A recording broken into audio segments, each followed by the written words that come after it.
Hi guys, welcome to the channel. This is what if Naruto has true potential. Before we start, remember to like and subscribe to help the channel. Also check the description for the creator of the fanfic. Chapter 34. Secrets and Family. My parents. Naruto repeated the phrase quietly and uncertainly. This wasn't the first time he and the Sandaime Hokage had discussed this topic. When he was younger and still living at the orphanage, Naruto had asked him if he knew who his parents were. The Hokage had told him that he did not know them. He told him that they had perished in the Kyuubi attack. The Uzumaki was near tears after hearing Hiruzen's answer, but the Hokage had helped brighten his mood by treating him to ramen that afternoon and promising to help look for more information about his parents. Did you actually find out anything about them? Finally, the Uzumaki questioned tentatively, afraid to get his hopes up. The older man shook his head in response as a frown crept on Hiruzen's face as he recalled his promise to search for information on Naruto's parents. No, Naruto, because I already had the information. He finally admitted. I knew your parents quite well. Naruto's eyes widened at the declaration. He looked at the Hokage in disbelief. Although he was aware that the Hokage had kept his status as the Kyuubi Jinchuriki a secret, he could hardly see the logic behind it. He disagreed with it, but he understood what Hiruzen's intentions were. But keeping his parents a secret, when he was an orphan and knowing just what happened to his family was the only thing he truly wanted. After a few seconds, Naruto's surprised facial expression dropped into a more neutral, cold-looking expression. His eyes were now narrowed and focused solely on the Sandaime. So you lied to me. Hiruzen nearly flinched. Hearing Naruto speak with such a blank tone took him by surprise and bothered him. Both his tone, and his general attitude, did not match the boy he knew and treated like a grandson. What I am about to tell you is an S-ranked secret of Konoha. The Hokage finally spoke up after a brief period of silence. He took a deep breath before he matched Naruto's stare with one of his own. I give you permission to tell anybody who you deem careful enough to tell, but if they spread this information to anybody, they will be killed. What I am going to tell you is dangerous information that could ultimately get you killed if it fell into the hands of the wrong person. It was now Naruto's turn to flinch at the words spoken to him. He was still trying to process multiple sets of information. The Hokage did actually know who his parents were, and simply knowing who they were was dangerous. I understand. Naruto spoke up with a sigh. He looked at the Hokage with a softer look in his eyes. Can you tell me who they were now? A small smile developed on Hiruzen's face as he pulled out a picture and handed it to Naruto. The picture showed a young woman in her early 20s with long red hair tied in a ponytail. She wore a Konoha flak jacket over a black shirt and black pants. The woman was grinning in the picture and was making a peace sign with her hands. That was your mother, Uzumaki Kushina. Hiruzen commented as Naruto took the picture and started to study her. She had many nicknames in the bingo books. Crimson Reaper, Konoha's Chain Reaction, the Seal Mistress, but the one I remember most fondly is the Red Hot-Blooded Habanero. This is my mother, Naruto asked tentatively, again, as he rubbed his hand against the picture. He memorized every inch of his mother's appearance in his mind. She's beautiful. Indeed she was. And just like you. The Hokage chuckled in response. Very rambunctious and always getting in trouble. She tended to act before thinking too much. But she was also one of the most capable shinobi I've ever had the pleasure of meeting, and one of the sweetest. Despite her temper, there was not a sweeter woman alive. Kushina really cared about the lives of her comrades and the people around her. She was a wonderful woman. She sounds like it, Naruto said with a sniffle. Tears were starting to develop in his eyes as he processed all of the praise the Hokage was giving his mother. Despite the tears, he looked down at the picture with a smile. Mom, you must have been awesome. Oh, she was. An absolute joy to be around. Hiruzen chuckled. She also shared the same responsibility you had. She was the previous Jinchuriki of the Kyuubi. Huh, the Uzumaki blinked in response. He rubbed away the tears in his eyes before he looked at the Hokage in confusion. My mom contained the Kyuubi. But how was that possible? I thought the Kyuubi attacked the village on my birthday and that nobody had seen him before then. That is false information that only spread because not many people were aware of your mother's status.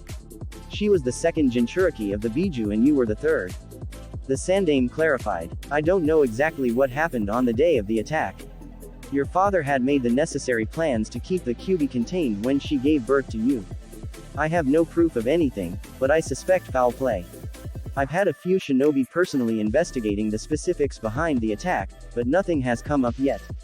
I hope to one day be able to understand what happened, because the seal shouldn't have broken and the Kyuubi should not have gotten out of your mother. The Uzumaki scowled at the Hokage's words. The idea of somebody releasing the Kyuubi on the village, and ultimately killing his mother, infuriated him. He wanted to ask more questions about the Hokage's opinions and theories, but he realized that the Hokage mentioned something about his father. With that in mind, he decided to calm himself down and turn his focus towards the topic. And my father, you mentioned something about him a second ago. Hiruzen didn't give an immediate reply, he simply looked towards the window. Naruto turned his head to see what the Hokage was looking at and noticed the arrival of a new figure, Jiraiya of the Sannin. The Uzumaki's eyes focused in on the man in confusion, not having noticed him arrive. He recognized the man from his last-minute studies in the academy and knew about his occupation as Konoha's spy master. What was he doing here, listening in on his private conversation with the Hokage? Your father was my student, Namikaze Minato. Jiraiya spoke up quietly. Naruto's eyes, once again, widened in response. He felt the world around him freeze after those words. His father's name was Namikaze Minato. But, that was, my dad was, the Uzumaki started to speak.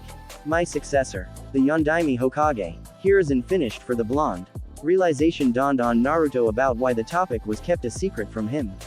He was well aware of Minato's reputation around the world, especially in Iwa, Suna, and Kumo. When he was growing up, his life would have been in danger if there was even a rumor that the Yondaime Hokage had a child. The Sandaime Hokage obviously did everything he could to make sure the truth of his parentage was kept a secret as well as he could, and he seemed to have succeeded for the most part. Naruto grew up and lived to become a chunin.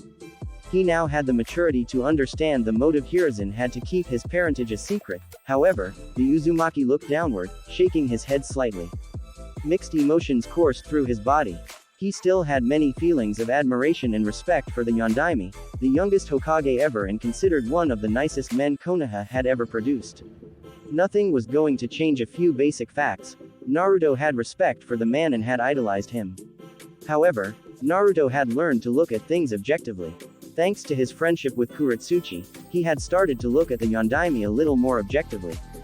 He was a man who did kill thousands of Iwa shinobi all at once. Although nothing would change his respect for the man, being able to look at the Yondaime from this perspective prevented him from seeing as an idol any longer and made him see him as who he really was, Namikaze Minato. A man who, amongst all of his great and horrible actions in life, happened to seal the Kyuubi within him. If he's my father, then why? Naruto began to question quietly. Why'd he do it? Why'd he seal the Kyuubi inside me? He had no choice, Naruto-kun. Hiruzen answered, frowning. The Kyuubi needed to be sealed into a child and the Yondaime wasn't a man who would be able to ask somebody to offer up their child as sacrifice. No, what kind of man would ask something like that of somebody if they themselves weren't willing to do so? That, and I think he knew you could take it. Jiraiya spoke up. Naruto turned his attention to the Sannin, who was now smiling at him. To be able to contain and prevent the Kyuubi from running amok in Konoha, that's a huge responsibility that not everybody could do. He had to have somebody he trusted to do it. And I think he knew that you'd be able to grow and survive despite the Kyuubi. The man then gave the boy a thumbs-up gesture. And, from the looks of it, he was right. You've really grown strong, Naruto. The Uzumaki's eyes started to water after hearing the reasoning from both Hiruzen and Jiraiya. He wanted to still be angry at his father, but he knew that the man was right. He couldn't just ask someone to give up their child. Jiraiya's answer, however, was the one that really affected him. Dad, was that part of your reasoning? Did you really have that much faith in me? He asked inwardly. A few seconds passed before he rubbed the tears out of his eyes, once again, and let a small smile cross his lips. If it was, then I hope I'm making you proud. I promise you, I'll grow tough and keep this village safe from the Kyuubi and from anything that would dare threaten it. Speaking of your father Naruto, I wanted to properly introduce you to Jiraiya. Hiruzen spoke up. I've, sadly, kept this meeting apart for way too long. I kept him from coming home for his own missions. So now, I can finally do what should have happened years ago. Naruto, I would like you to meet your godfather. The blonde's eyes widened at that statement. My godfather. A rather shitty godfather. A guy who hasn't been able to be in Konoha and look after his godson properly. Jiraiya admitted with a deep sigh. However, the man was able to smile and walk a little closer to the boy. But yes, I am. And it's great to finally meet. The words didn't escape his lips in time before Naruto crashed into him, wrapping his arms around the Sannin. Jiraiya looked in surprise at the blonde that was hugging him, shaking slightly. I don't care. I have family. I have a family, Naruto exclaimed loudly and happily. More tears were running down his eyes, but he didn't bother trying to rub them away. I'm so happy to meet you, and I am so happy to finally meet you too, Naruto. Jiraiya replied quietly as he returned his hug. I also have to say, Naruto, I do have one more family member I'd like you to meet in a little bit. Hiruzen mentioned. His words caused Naruto and Jiraiya to break their hug and give the Sandaime their full attention. There's a woman, Uzumaki Tayuya, who is descended from the same clan as your mother. She has the same blood of the Uzumaki that you have, basically making you her cousin. I have more family. A cousin, a clan. Naruto repeated the words the Sandaime Hokage was saying. He tried to process everything that he had heard in this conversation. Everything quickly overwhelmed him and the blonde started to fall backwards. Jiraiya managed to capture his body before he hit the ground. The blonde was now in the Sannin's arms, unconscious. Sarutobi-sensei, you really didn't let up today. You dropped so many damn bombshells on this kid in the span of a few minutes. Jiraiya commented as he rubbed at his godson's cheeks, brushing away the wetness from his tears. He has a right to know everything. Even things that we just learned about, like the existence of Tayuya. Hiruzen answered. This conversation needed to happen. And, he seems to be okay with everything. The Sandaime Hokage smiled as he looked fondly at the blonde in his student's arms. I'm hoping this will be a turning point in his life. He's always wanted to know about family and to have one. Although I know he has become close to his friends, I think he did deserve to know about his real family. After everything he's been through, he deserves a family. And, to be frank sensei, I'm going to be taking a leave from my responsibilities, regardless of any orders. I want to finally get to know my godson. We both have waited long enough. Jiraiya stated sharply as he started to walk towards the door, carrying his godson. I understand. I wasn't planning on assigning you field work for a while, anyway. The Hokage nodded his head. At least any fieldwork without Naruto-kun. Single quote. He pushed those thoughts to the side for a moment before ushering Jiraiya to leave the office. Take him home, Jiraiya. He should be lying down until he wakes up. The Sannin nodded as he left the Hokage's office, heading towards his godson's apartment. Ah, that was good. Kuretsuchi exclaimed, releasing a content sigh. I'm going to be full for hours now. You're telling me. Shikamaru chuckled in response. After receiving their promotions to Chunin, Kuretsuchi, Shikamaru, Hinata, and Sasuke, along with Onoki, went to Yakiniku-Q for lunch to celebrate. The group had fun and enjoyed the food there. Once they had finished eating, Hinata and Sasuke went their separate ways to their homes. Onoki, as well, went his own way to head back to his residence in Konoha. Kuretsuchi and Shikamaru, however, stuck together and proceeded to wander the streets of Konoha together. That was a lot of fun, you know. I always think the best times you can have with somebody are when you go out to eat with them. Kuretsuchi commented with a chuckle. I'd agree with that. Hell, even Sasuke was pretty cool then. The Nara joked. Although the Uchiha was not overly sociable during the meal, mostly keeping to himself, he did occasionally throw in a comment in the conversations and seemed to have enjoyed himself. Yup, probably would have been a little more fun if Naruto showed up. The Iwa Kunoichi said with a frown on her face. What do you think your Hokage wanted to talk to him about? It sure took up a lot of time. Who knows? Shikamaru shrugged in response. Might not be something too important. I know he and Hokage-sama are actually pretty close. They might just be chatting. But if it's something important, I'm sure Naruto will tell us tomorrow or something. I guess. Kuretsuchi sighed in response. Was kinda hoping to see him though since I'm probably going to be heading back to Iowa soon. Shikamaru opened his mouth to respond, but the words failed to come out of his mouth as he processed exactly what the Kunoichi said. He proceeded to look at her in disbelief and sadness. You are? He questioned. Well, the Chunin decisions were just made. Iowa doesn't really have a reason to be here now. So, we'll probably be heading back either tomorrow or the day after. She answered with a frown. Sucks too. As much as I miss Iowa, I've kinda gotten used to being here and seeing you guys. I can imagine. Shikamaru nodded his head in understanding. He looked forward and sighed. It won't be the same without you here. Of course it wouldn't. Other than your teammates, I'm the only other person who is willing to put forth the effort to make you go out and do stuff with me. Kuretsuchi grinned in response. Ha. The Nara scoffed good-naturedly in response. You haven't met my mother yet. I have not. So she does this stuff too, then? Kuretsuchi asked. Seeing Shikamaru nod his head caused the kunoichi to smirk. Good. You need somebody to hold your hand and make you put in the needed effort at times. Shikamaru chuckled in response. He knew the girl was just joking. He had gotten used to Kuretsuchi's humor and general attitude. Despite the strong difference in personality, he had really started to enjoy her company and he was going to miss her. Suddenly, an idea entered the Nara's head. However, he wasn't sure what motivated the thought, nor was he sure what made him voice it. You know, my mom would probably want to meet you. Would you like to come over for dinner with my family tonight? The Nara asked. Kuretsuchi stopped walking immediately. Shikamaru stopped as well as he focused his attention on the kunoichi in front of him. The normally confident granddaughter of the Tsuchikage was currently blushing and was looking away from Shikamaru nervously. Excuse me. She managed to speak. I was just thinking, my parents kinda wanted to meet my friends and if you're going to leave the village, then I'd like to introduce them to you before you have to go. Shikamaru quickly answered. His cheeks started to pick up a red tint, but neither he nor Kuretsuchi noticed it. I mean, it was just a thought. If you're busy or don't want to go. No, it's not that. Kuretsuchi spoke up quickly, and louder than she intended.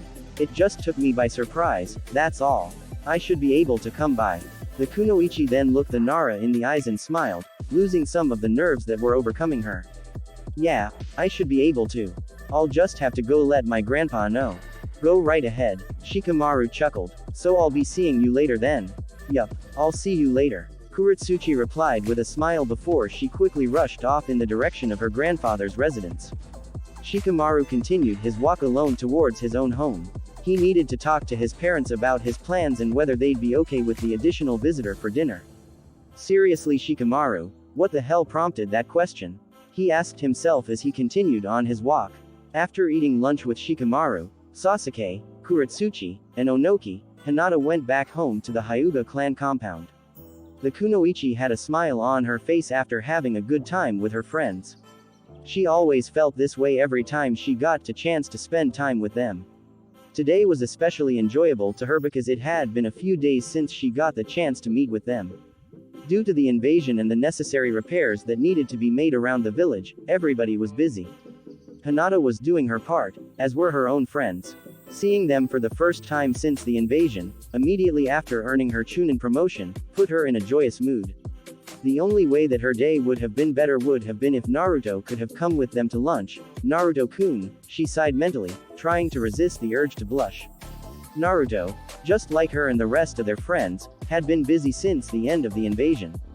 He had even busy immediately after they received their promotions.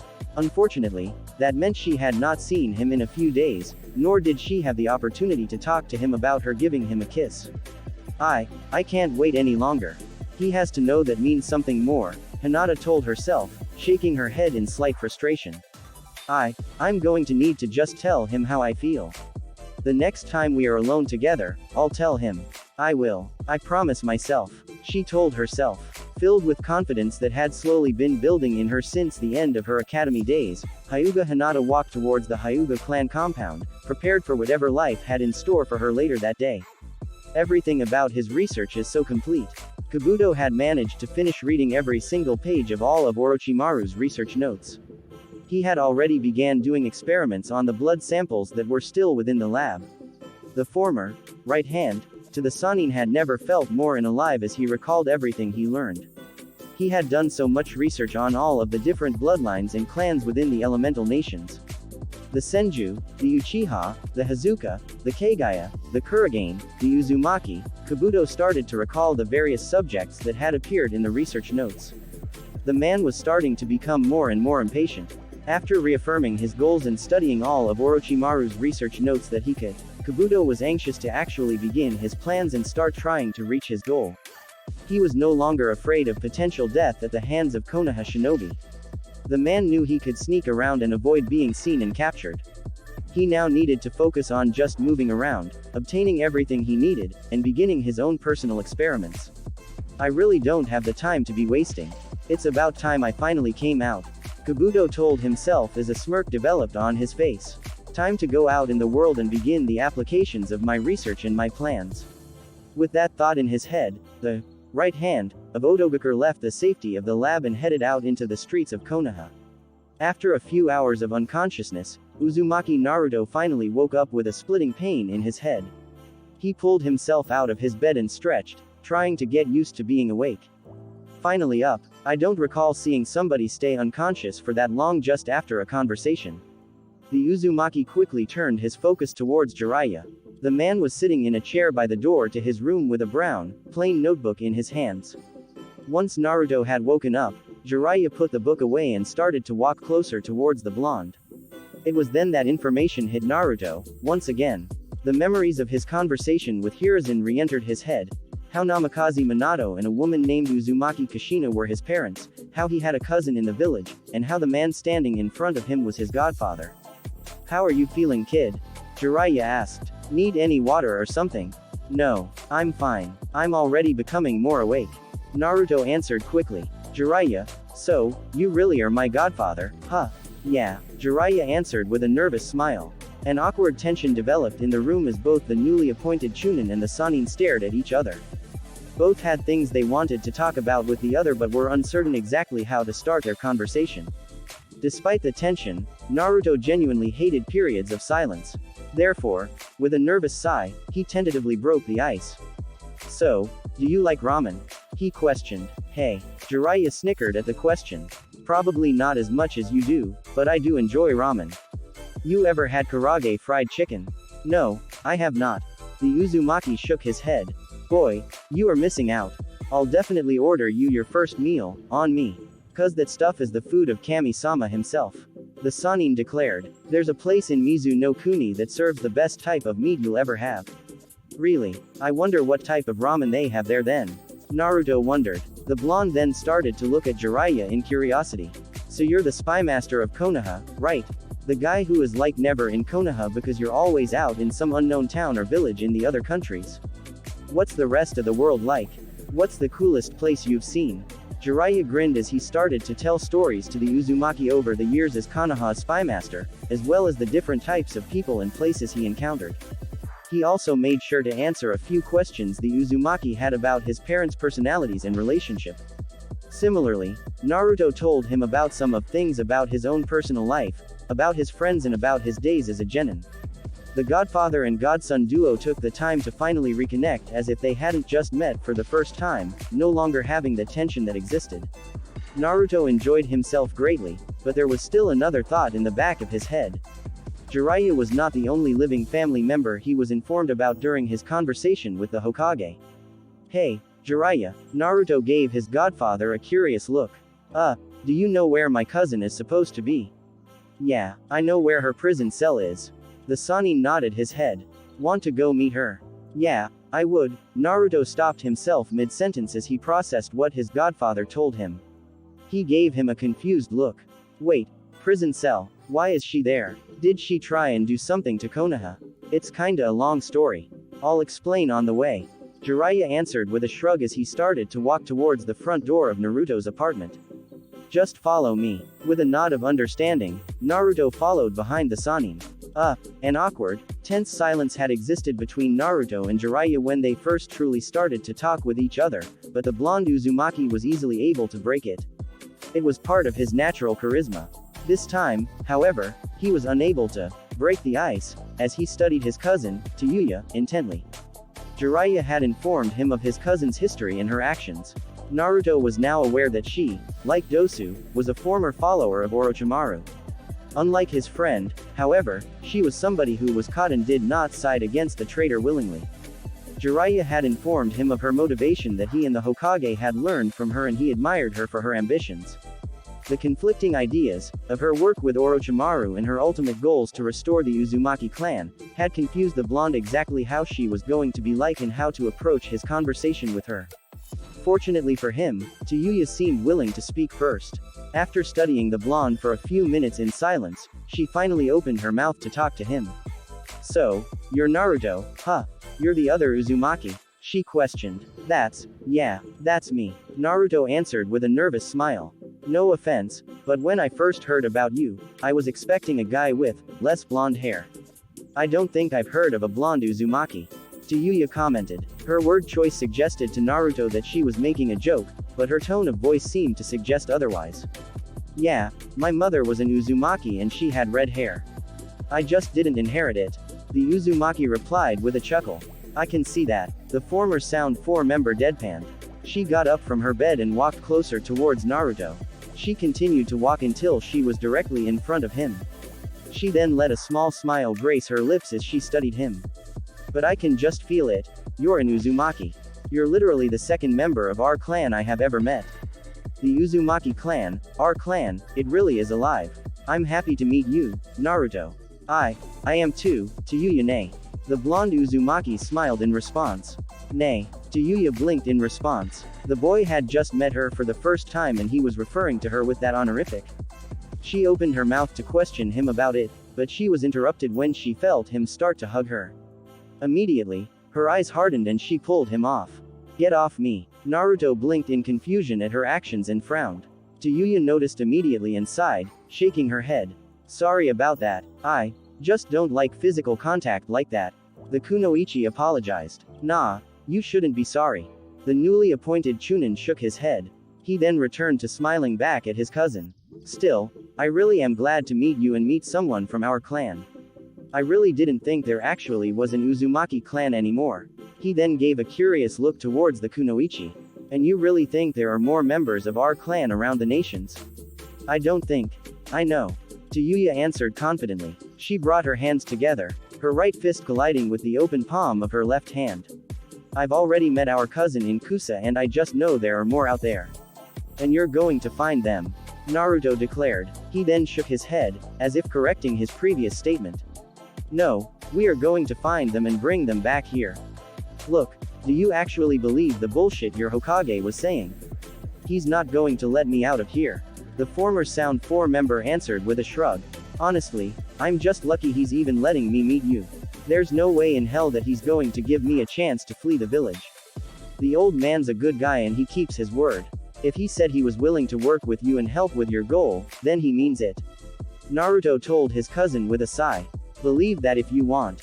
Tayuya sighed in response. She hadn't expected her cousin to be so naive.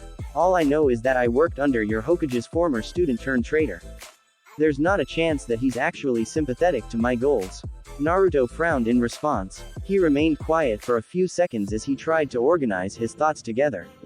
You know, I'm the student of Mitarashi Anko, Orochimaru's former apprentice. And she had just as much of a grudge against Orochimaru as the old man Hokage did.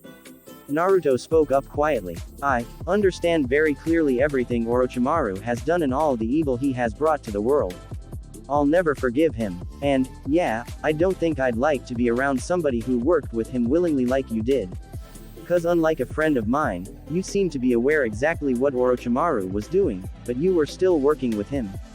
But having said that, but I also understand what it's like to grow up without a family and want nothing more than to find one. The Kyuubi Jinchuriki's voice grew softer and he looked downward. Back when I lived at the orphanage and before I met my friends, I was completely desperate to make connections. All I wanted was somebody that loved me. I wanted a family more than anything else in the world. I couldn't imagine being like you. Having a family only to get it taken away and being left with nobody. I completely understand why you would be willing to work with somebody like Orochimaru and how you would be willing to do anything to meet your family. That's why, despite my opinions on Orochimaru, I am willing to give you a chance. Naruto finally looked up back to his cousin and smiled. Because you mean well and you want something that nobody can fault you for. And I know that the old man will be able to do like me and give you a chance. And, with that chance, you and I can work together to help find the other members of our clan. Tayuya had been quiet during Naruto's speech. The kunoichi, once he had finished, stared at him, completely dumbfounded. The boy knew of the nature of his work with Orochimaru and was the student of Mitarashi Anko. Despite those variables, he was willing to give her a chance. He was willing to see things from her perspective and sympathize with her. The red-haired Uzumaki had not trusted a single person since her parents' deaths. In her 14, almost 15, years of being alive, she had been a rather cynical human being who saw the worst in the people around her. Yuya wanted to rebuke Naruto's words and call him out on some form of bullshit within them. The woman, however, was unable to see any. Every word felt sincere to her. She wasn't certain if she truly believed him yet, but she really wanted to. "You're quite special, aren't you?" She finally spoke up once she cleared her mind. A small smile developed on her face once again. I'd like to find our clan together and rebuild it. And I'd love to help and rebuild the Uzumaki clan here. He told her as he held out his hand to her. And I give my word, as a shinobi of Konoha, that I'll do what I can to help rebuild our clan. In my opinion, the word of a shinobi means nothing. We're deceitful killers by occupation. Therefore, I'd like to give my word to you as an Uzumaki, as your cousin. Yuya spoke as she shook Naruto's hand. I'll show you and your Hokage that I'm trustworthy, and together, you and I will create our clan here in this village. A wide grin developed on Naruto's face, one that even Yuya was unable to prevent herself from reciprocating. The two of them finally had family once again and, if their plan followed through, would find more and more members of their clan. Hinata, in the end, took a little longer to arrive back at the Hyuga clan compound. She had to make a few personal errands and restock on equipment that she used during the Chunin exam finals and the invasion, errands that she had put off for longer than she should have. Once she finished, she opened the doors to the main building in the compound and prepared to walk to her room. Once she stepped inside, however, she was greeted by another member of her clan, Ko. Hinata-sama, Hiyashi-sama has requested your presence for a moment. If you may, please go visit him in his personal study for just a little while. He informed her. Okay. Hinata nodded in understanding. The Hyuga heiress proceeded to walk down one of the hallways of her clan's compound in the direction of her father's personal study. It took her a few seconds before she reached the screen doors to the room. She opened the doors and was greeted by two men in the room, her father and her cousin. Father. She greeted him politely. She then turned her attention to the Hyuga prodigy and gave him a surprised look. Neji Nisan. Just as she had difficulties seeing her friends these past few days, she also had issues with finding her cousin. The last time she saw him was their personal fight during the Chunin exam finals. Hinata had intended on having a conversation with him and seeing how he was doing, but she could not find him. This was the first time she had the luxury to see him again, and unfortunately, it was not going to be in a private setting, where she could talk to him freely. Hinata-sama, it is nice to see you. Neji greeted her with a bow. His tone of voice was a surprise to her. It was not usually filled with his usual malice towards her. Instead, his tone was rather neutral. If anything, there was a slight, polite, edge to it. I see you did earn the Chunin rank. Congratulations. Thanks. Hinata replied with a smile. She was confused about Neji's tone and mood, but she wasn't going to question it too much. It made her happy to see her cousin's spirit uplifted in some way. Hinata, I have something I wish to discuss with you and Neji. Please, give me your full attention. Hiyashi spoke up. The Hyuga heiress nodded her head and walked in the room to stand side by side with her elder cousin. Both Hyuga looked towards the clan head, waiting for him to continue with whatever he had to say. I had been watching the match between you two during the Chunin exams intently. All of the Hyuga clan did. The clan heiress versus the prodigy of the branch family.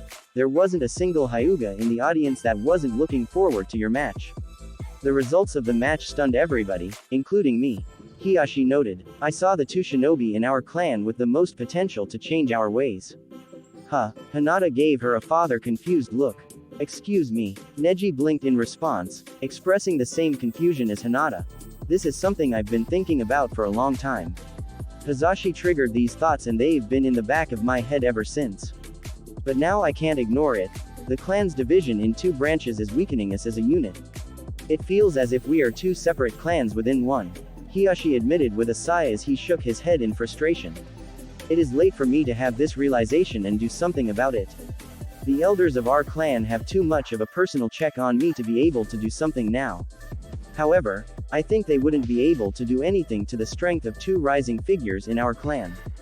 Hinata, Neji, I want you two to fix my mistakes and the mistakes of all previous clan heads. Hiyashi requested to his daughter and nephew. From this day forward, I will oversee both of your training in the skills of our clan, in outside skills, and political training. In a few years, Hinata will take over as clan head.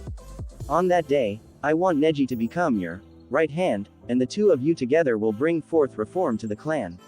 You both will be skilled, both in strength and in politics, to wrestle control from the elders before they can trap you both in their political agenda. And together, you two will unite our clan once and for all.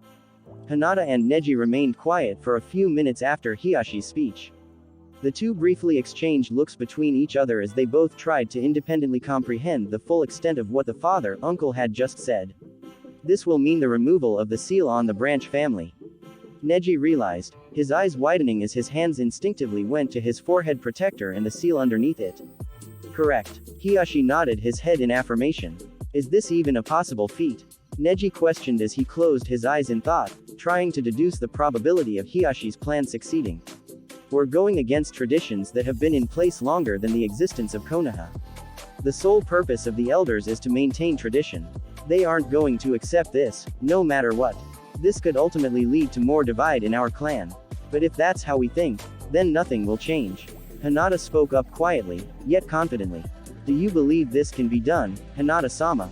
Neji opened his eyes and stared at Hinata intently. I don't know. But it's worth a shot. My father's right. Our clan is suffering from its divisions. And if there's something we can do to fix it, then we need to do it. Together. She answered with a smile on her face. This is going against tradition, the destiny of our clan. Neji felt himself trying to resist Hinata's argument. However, he recalled his own battle with her during the Chunin exams and his subsequent loss. The proof of her victory, her Chunin flak jacket, prevented him from ignoring it. But it was Hinata-sama's fate to be a failure, and she defied it. She surpassed me. If she can defy fate once, she can do it again, and perhaps this means that I can as well. You're right. We'll do this together, he stated firmly, nodding his head slightly in agreement with his own words. Neji-Nisan, Hinata's smile grew wider at her cousin's words. I warn you all, I will be a ruthless instructor. I will teach you both everything I know, as a shinobi, as a member of the Hyuga clan, and as a politician. But I will do in hopes that you all can surpass me and do what I was unable to do. Hiyashi informed them as he let a smile grace his lips. I have faith in the potential you both have. This was a mistake. Shikamaru grumbled to himself as he brought his hand to his neck uneasily. As soon as he mentioned to his parents that Kuretsuchi would be joining them for dinner, his mother had freaked out and started making arrangements. She dropped everything to personally cook the meal for tonight and made Shikaku and Shikamaru clean every area of the compound possible so that way it was presentable. She also demanded that Shikamaru dress up. The Nara heir was now wearing an elaborate black-green kimono, something he only wore for formal occasions. It's a pain, isn't it? Shikaku chuckled as he noticed his son's discomfort. Like him, he was wearing formal attire, a gray kimono with a red hakama over it that went a little past his waist. I hate dressing up. It's a pain. The Nara heir rolled his eyes. I don't understand what mom's freaking out about and why everything needs to be perfect. It is literally just a friend of mine coming over for dinner. It's nothing more than that. Hey, Shikaku chuckled at his son's comments. She means well. She just wants to make a good impression and help you out. He patted his son on the shoulder. Have to say, I'm excited to meet this Kuretsuchi girl. Anybody that you actually have an interest in must be something special. Wait. Shikamaru's eyes widened as he realized what his father and mother were thinking. Hold on a second. Let me make something clear. We are just friends. Nothing more. Not yet. Shikaku commented with a snicker and a teasing grin on his face. Dad, don't be troublesome. His son groaned in response. Ha. Shikaku replied with a boisterous laugh. I'm not trying to be troublesome. I'm just talking. I guess I should wait to meet this Kuretsuchi girl before assuming something, although I will say that you are acting like me when I introduced your mother to my parents. So forgive me for making assumptions. HMPH. Shikamaru shook his head in frustration. By the way, your little announcement about your friend took away from our earlier conversation, so I just wanted to say it again. Congrats on making Chunin so quickly. Shikaku informed his son. The grin on his face turned into a more sincere, proud smile. You did a good job during the exams. You have the right mind to lead. Thanks. Although, I don't know if I'd go that far to say that I'm ready to lead others. Shikamaru replied with a smile of his own as he rubbed the back of his head nonchalantly. I performed in the exams well because I figured it would be a waste of time to not give it my all. It just ended up being enough to earn the promotion. I don't know I'm really ready for all the responsibilities with the rank.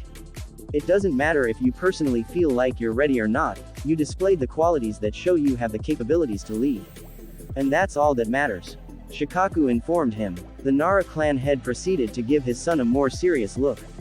Just know that your duties as a shinobi are going to become more serious. You can't afford to laze around on a mission. Always approach things with the right amount of attitude and energy. You can't afford to be lax for even 1 minute on the missions you'll now be assigned to. I realize that, Dad. Shikamaru informed him with a sigh. I'll do my job. I promise. Good. I have faith you will.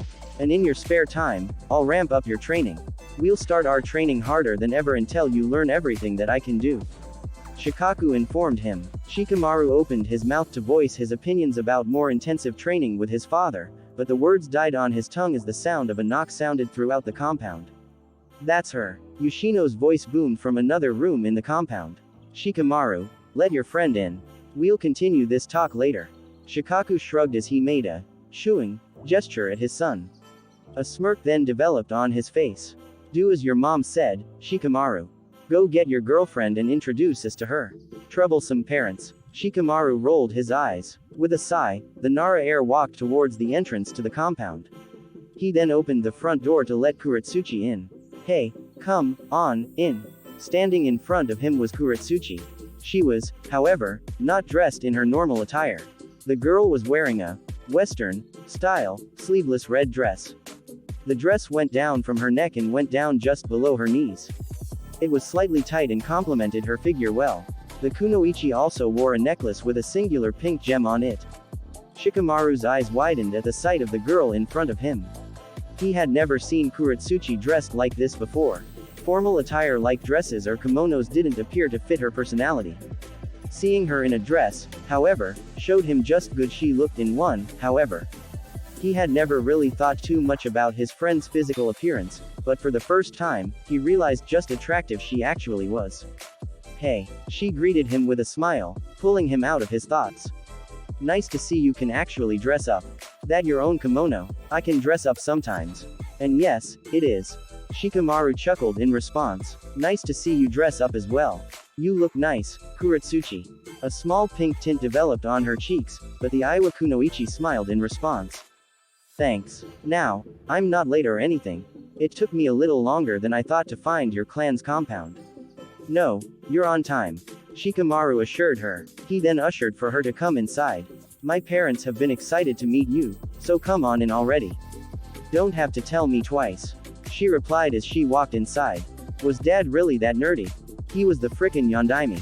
I expected to hear that he was this cool badass type. Naruto laughed. Yeah, badass is one of the last words I would use to describe Minato. He was definitely one on the battlefield, but in his personal life, he was just way too much of a dork. Jiraiya answered with a chuckle. It takes a special type of person to read science books on theories of space-time and physics, and actually enjoy them for the knowledge. The Uzumaki continued to laugh.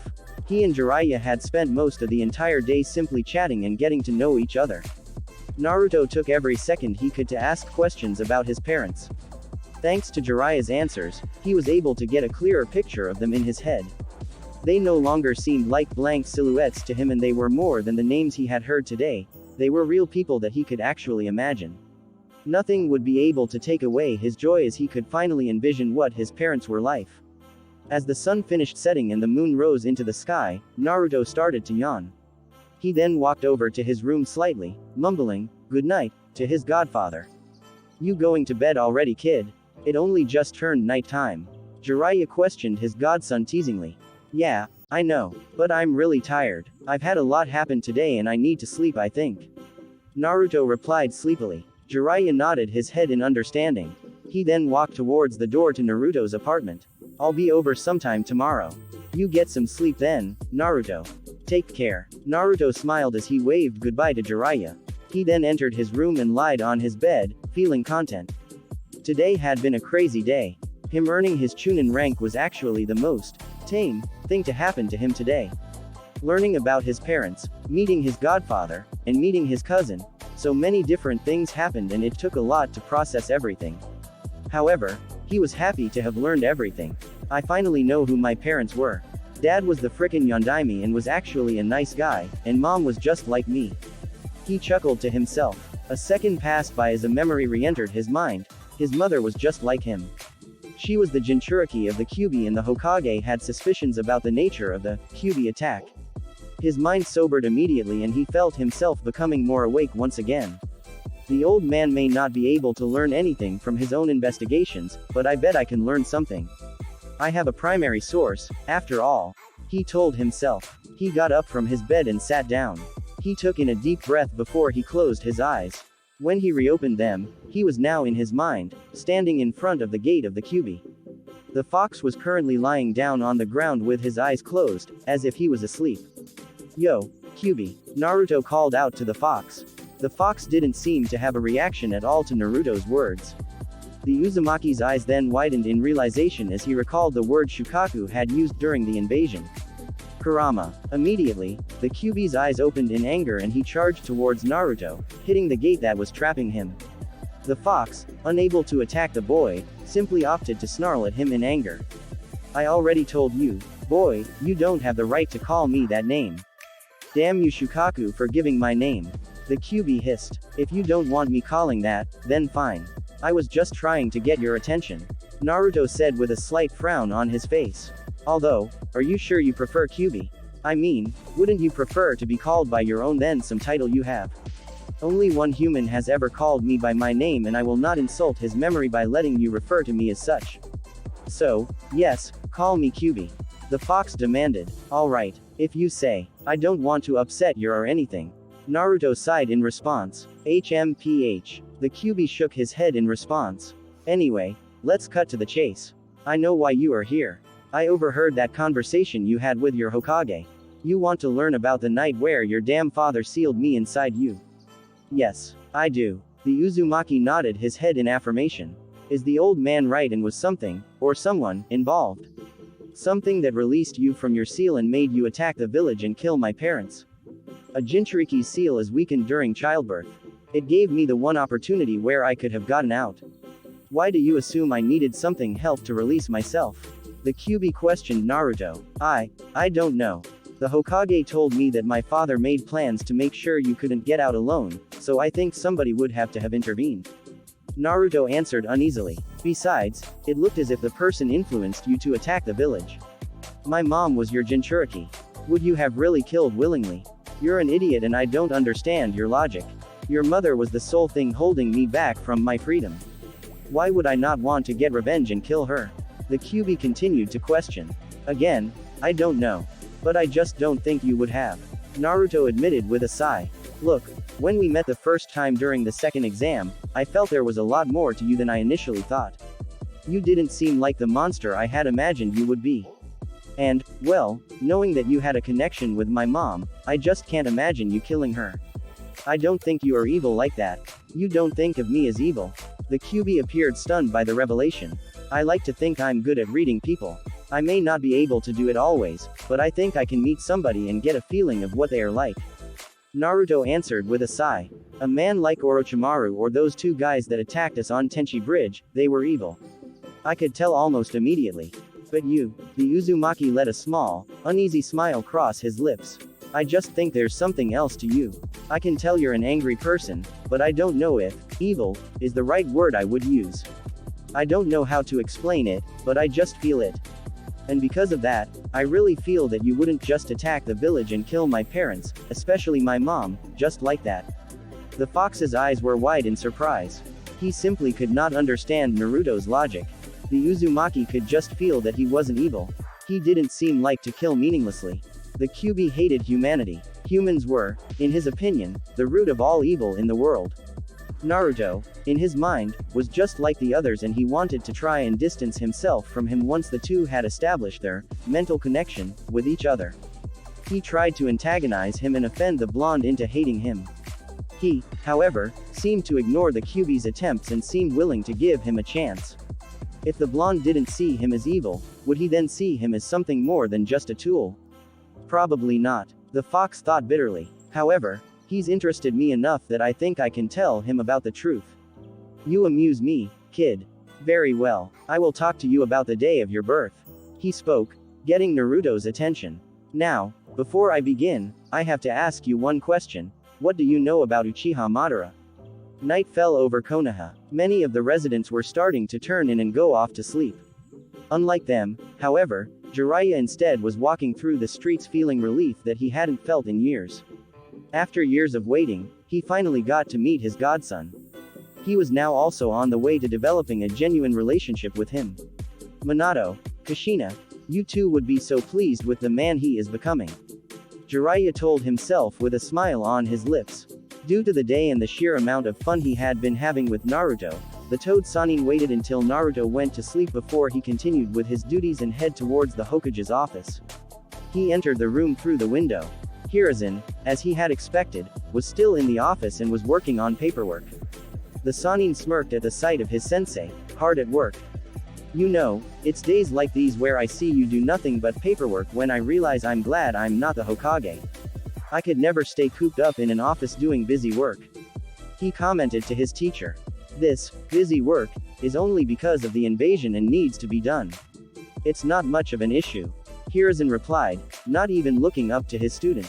He was too focused on his work. I thought you mentioned you'd be here around 7. It's much later than that.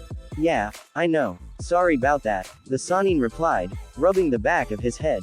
But hey, I was with Naruto. Forgive me for just taking advantage of our time together for a bit. I know. That's what I assumed you were doing. And I don't fault you for that. Just send me a shadow clone to inform me the next time. The Hokage requested. He finally looked up from the paperwork and gave his student a curious look. How is he? Taking everything very well. He's accepted what his parents had to do and doesn't blame them. He's now just asking about everything I know about them. He got a real kick when I explained to him how Minato proposed to Kushina. Jiraiya commented with a snicker. Ah, I remember that day.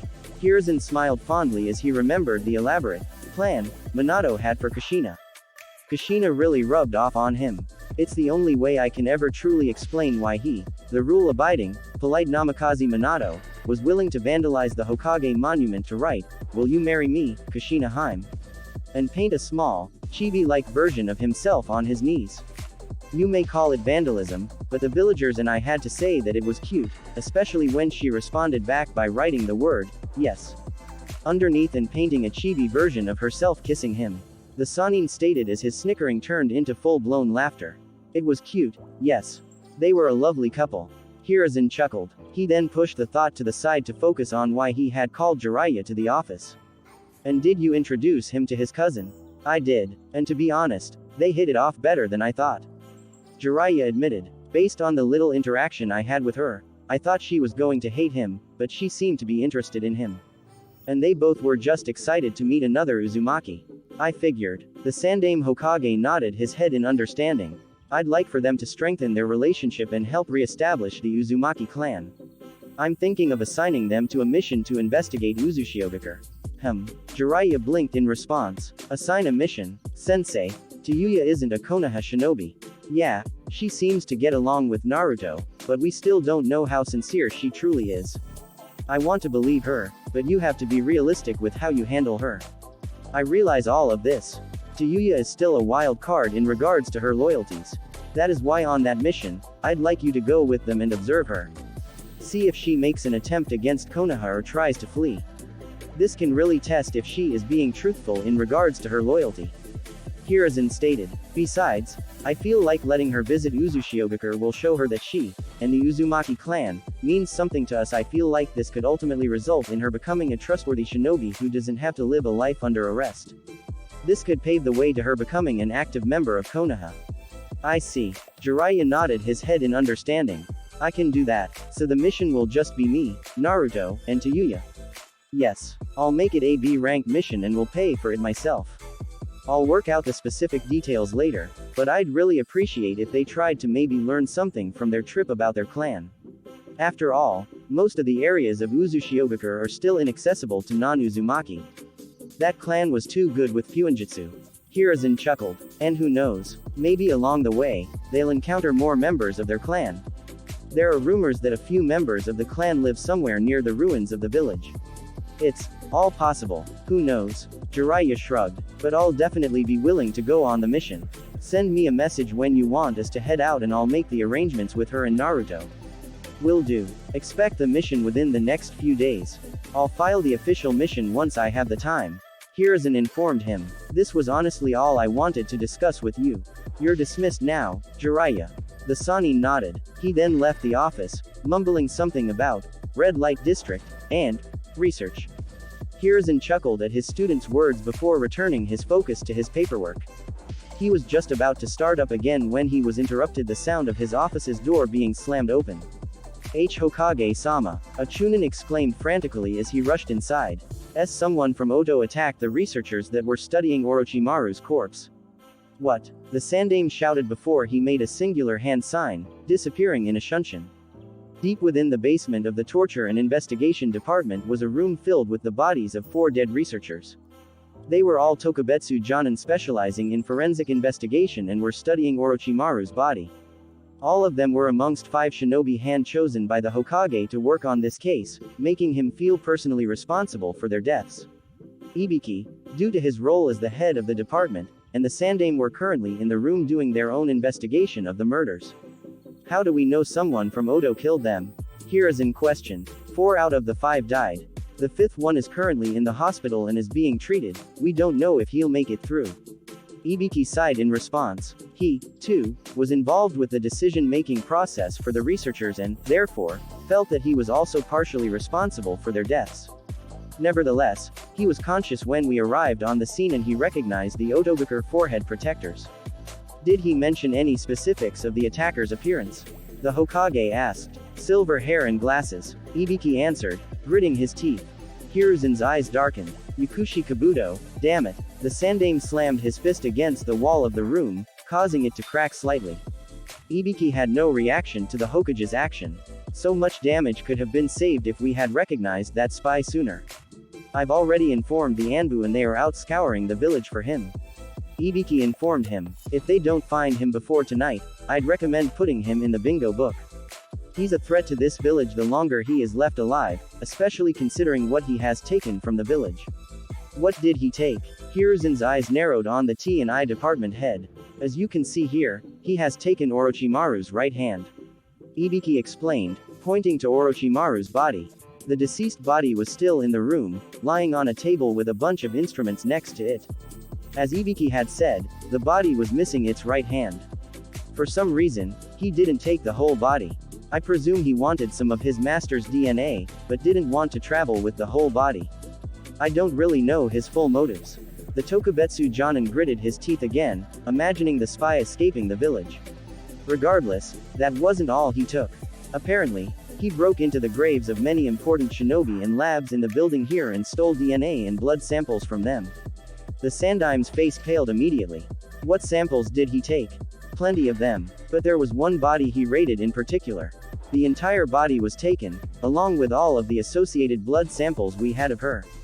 Ibiki began listing names, starting with the person whose whole body Kabuto had taken. As the T&I department head continued to recite information, Hiruzen's face continued to pale further and he felt a sickness developing in his stomach. By the time the man had finished his report, the Hokage could only shake his head in frustration and disappointment. I can't believe it was that easy. Kabuto chuckled to himself. Perhaps it was due to the nature of his work. One of his specialties, after all, was stealth and he had earned the praise of Orochimaru, Danzo, and Sasori for his abilities. Whatever the reason, Yakushi Kabuto was able to get out of the village as fast as he could with bags and scrolls filled with all of the DNA and blood samples he could obtain. Orochimaru-sama, I hope from wherever you are in hell, you are watching me. Your research was complete and I will be the one to actually implement the fruits of your research on this world. The right hand of Orochimaru chuckled to himself. With that thought in his mind, Kabuto continued to rush through the forests away from Konoha and towards the Hai no Kuni border. He had many plans that he needed to implement and he couldn't afford to waste any time. Thanks for listening. If you want the next part of this video, be sure to like, subscribe and comment and hit that bell notification. See you next time.